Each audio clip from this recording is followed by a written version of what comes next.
വിശുദ്ധ മരിയ ഫൗസ്തീനായുടെ യേശു ദർശനങ്ങൾ. പ്രപഞ്ച വസ്തുക്കൾ എൻ്റെ കണ്ണിൽ നിന്ന് അദൃശ്യമാകുകയും എൻ്റെ ആത്മാവ് അജ്ഞാതമായ ലോകങ്ങൾ ആദ്യമായി ദർശിക്കുകയും ചെയ്യുമ്പോൾ, ഓ ദിവ്യകാരുണ്യമേ, ഞാൻ അങ്ങിൽ ശരണപ്പെടുന്നു. ജോലികൾ എൻ്റെ ശക്തിക്ക് അതീതവും പ്രതികൂലങ്ങൾ എൻ്റെ അനുദിന ഭോജ്യവുമാകുമ്പോൾ, ഓ ദിവ്യകാരുണ്യമേ, ഞാൻ അങ്ങിൽ ശരണപ്പെടുന്നു. പുണ്യാഭ്യാസം എനിക്ക് ആയാസകരവും നിഷേധിയായി ഞാൻ മാറുകയും ചെയ്യുമ്പോൾ, ഓ ദിവ്യകാരുണ്യമേ, ഞാൻ അങ്ങിൽ ശരണപ്പെടുന്നു.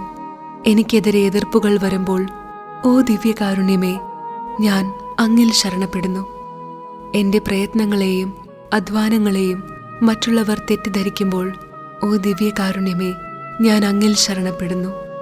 അങ്ങയുടെ വിധിവാചകം എന്നിൽ പ്രതിധ്വനിക്കുമ്പോൾ, ഓ ദിവ്യകാരുണ്യമേ, ഞാൻ അങ്ങിൽ ശരണപ്പെടുന്നു. അപ്പോൾ ഞാൻ അങ്ങേ കരുണക്കടലിൽ ശരണപ്പെടും. ഏറ്റവും പരിശുദ്ധ ത്രിത്വമേ, അവിടുത്തെ അളവറ്റ കരുണയിൽ ഞാൻ ആശ്രയിക്കുന്നു.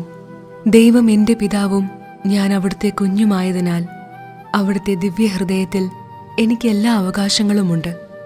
നമ്മിലുള്ള അന്ധകാരം എത്രമാത്രം വലുതാണോ, അതിൽ കൂടുതൽ പൂർണ്ണമായിരിക്കണം നമ്മുടെ വിശ്വാസം. എല്ലാം ചെയ്യാൻ ശക്തനായവനിൽ വിശ്വസിക്കാൻ സാധിക്കാത്തത് എന്തുകൊണ്ടാണെന്ന് എനിക്ക് മനസ്സിലാകുന്നില്ല. അവിടുത്തോടു കൂടി എല്ലാം സാധ്യമാണ്.